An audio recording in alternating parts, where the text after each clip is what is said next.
দুবাইতে আটকে সাগরে একাধিক যুবক, উৎকণ্ঠায় মহেন্দ্রগঞ্জ, প্রশাসনের দ্বারস্থ পরিবার। বিদেশে উত্তপ্ত পরিস্থিতির জেরে চরম উদ্বেগে দিন কাটাচ্ছেন দক্ষিণ চব্বিশ পরগনার সাগর ব্লকের মহেন্দ্রগঞ্জ এলাকার একাধিক পরিবার। কাজের সূত্রে দুবাইতে থাকা এলাকার কয়েকজন যুবক বর্তমানে সেখানে যুদ্ধ পরিস্থিতির মধ্যে হতাশায় দিন কাটাচ্ছে। তাদের নিরাপত্তা নিয়ে গভীর দুশ্চিন্তায় পরিবার পরিজনেরা। মহেন্দ্রগঞ্জের বাসিন্দা দীপক চন্দ্র আর্য ও কর্মসূত্রে বর্তমানে দুবাইতে রয়েছেন। সেখানকার পরিস্থিতির মাঝে তিনি মাঝে মধ্যে ভিডিও কলের মাধ্যমে পরিবারের সঙ্গে যোগাযোগ রাখছেন। তবে উত্তপ্ত পরিস্থিতির বর্ণনা শুনে পরিবারের আতঙ্ক আরও বেড়েছে। শুধু মহেন্দ্রগঞ্জই নয়, সাগর ব্লকের মন্দিরতলা ও চকফুলডুবি এলাকার একাধিক যুবকও দুবাইতে রয়েছেন বলে জানা গেছে। তাদের নিরাপত্তা ও দ্রুত দেশে ফেরানোর দাবিতে পরিবারের সদস্যরা প্রশাসনের দ্বারস্থ হয়েছে। পরিস্থিতির গুরুত্ব বুঝে ইতিমধ্যে সক্রিয় হয়েছে সাগর ব্লক প্রশাসন। পরিবারগুলির পাশে দাঁড়াতে একাধিক পদক্ষেপও নেওয়া হয়েছে। ব্লক প্রশাসন সূত্রে জানা গেছে, সাগর ব্লক অফিসে একটি বিশেষ কন্ট্রোল রুম খোলা হয়েছে। বিদেশে আটকে থাকা যুবকদের অবস্থান ও পরিস্থিতির উপর নজর রাখা হচ্ছে। সংশ্লিষ্ট পরিবারগুলির সঙ্গে নিয়মিত যোগাযোগ রাখছেন প্রশাসনিক আধিকারিক।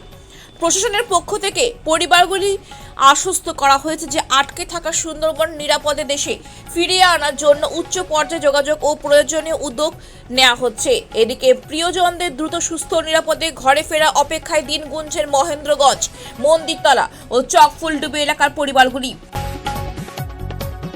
প্রতিনিয়ত গঙ্গাসাগর সহ দক্ষিণ চব্বিশ পরগনা খবর পেতে চোখ রাখুন গঙ্গাসাগর বেলাভূমি ফেসবুক পেজ এবং ইউটিউব চ্যানেলে। উনি গেছে দুবাই।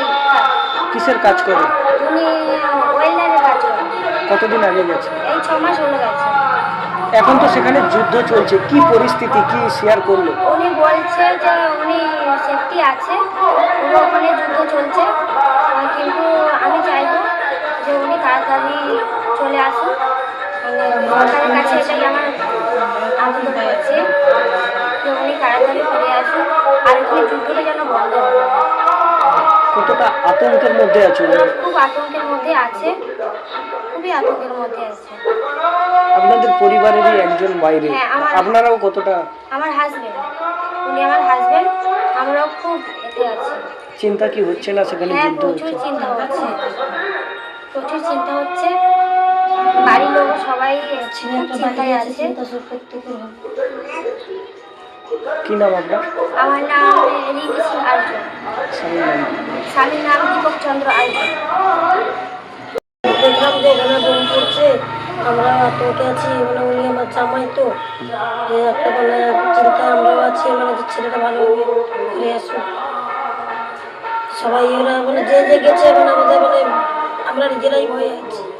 টিভিতে যত দেখছো তত কি আতঙ্ক বাড়ছে? আতঙ্ক তো বাড়ছে আমাদের, কারণ আমরা নিজেরাই মানে করতে পারছি না। মানে আমাদের খাওয়া দাওয়া ঘুম সব একই আগে হয়ে গেছে। সবসময় কি কাজে যায় না এবারে প্রথম গেছে? এইটা প্রথমেই গেছে। কতদিন আগে গেছে? ওই তো 6 মাস হলো। সরকারের কাছে এখন কি চাইছেন আপনারা? সরকারের কাছে আমরা এটাই চাইছি যে ওরা আমাদের জামাই যেন ভালোভাবে সুষ্ঠুভাবে যেন আমার বাড়ি ফিরে আসে। ওনার সঙ্গে কি যোগাযোগ হচ্ছে? যোগাযোগ হচ্ছে, মানে বলছে যে মানে সেই ভারতে আমাদের মানে ইয়ে করে বলতে চাইছে না যে আমরাও চিন্তা করছি বলে। তবু কি বলছে ওখানে, কি আওয়াজ? বললেন আওয়াজ আসছে, ওরা আবার ঘরের ভিতরে আছে, বেরোতেও পারছে না কোথাও। কি নাম আপনার? আমার নাম ঝর্ণা। হ্যাঁ, এই যুদ্ধ পরিস্থিতিতে মাননীয় মুখ্যমন্ত্রী মমতা বন্দ্যোপাধ্যায়ের নির্দেশক্রমে সর্বোপরি আমাদের যে সাংসদ অভিষেক বন্দ্যোপাধ্যায়, উনি প্রত্যেকটা বিধানসভা, প্রত্যেকটা ব্লককেই নির্দেশ দিয়েছেন এই যুদ্ধ পরিস্থিতিতে যারা আছে, বিশেষ করে আমাদের সাগরের মহেন্দ্রগঞ্জের দীপক আর্য আছে, এছাড়াও চকফুলডুবি, মন্দিরতলা প্রায় কাছাকাছি 10-15 জন সাগরের কর্মসূত্রে এরা দুবাইতে আছে। তা আমরা ওখান থেকে যোগাযোগ করার চেষ্টা করেছি। সদ্যমন্ত্রী বঙ্কিমচন্দ্র হাজরা মহাশয় লোকাল পঞ্চায়েত স্তরে খবর পাঠিয়েছেন, বাড়ি বাড়ি গিয়ে যেন খবর নেওয়া হয় যারা বাইরে আছে। এবং সর্বোপরি বড় কথা, প্রশাসনের নির্দেশে ব্লক প্রশাসনের উদ্যোগে কন্ট্রোল রুমও খোলা হয়েছে। এবং আমাদের যদি কেউ এরকম সাহায্য সহযোগিতা চায়, তবে আমাদের এমপি বাপি হালদারের মহাশয়ের দ্বারা, অভিষেক বন্দ্যোপাধ্যায়ের দ্বারা আমরা দূতাবাসে যোগাযোগ করব, সে ব্যবস্থাও আমরা খুলে রেখেছি।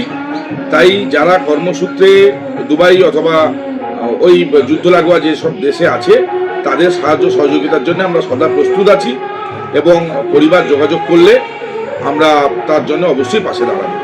আপনার নাম পরিচয়? আমি সন্দীপ কুমার পাত্র, vice chairman Gangasagar Bakkhali development authority, সদস্য দক্ষিণ 24 পরগনা জেলা পরিষদ।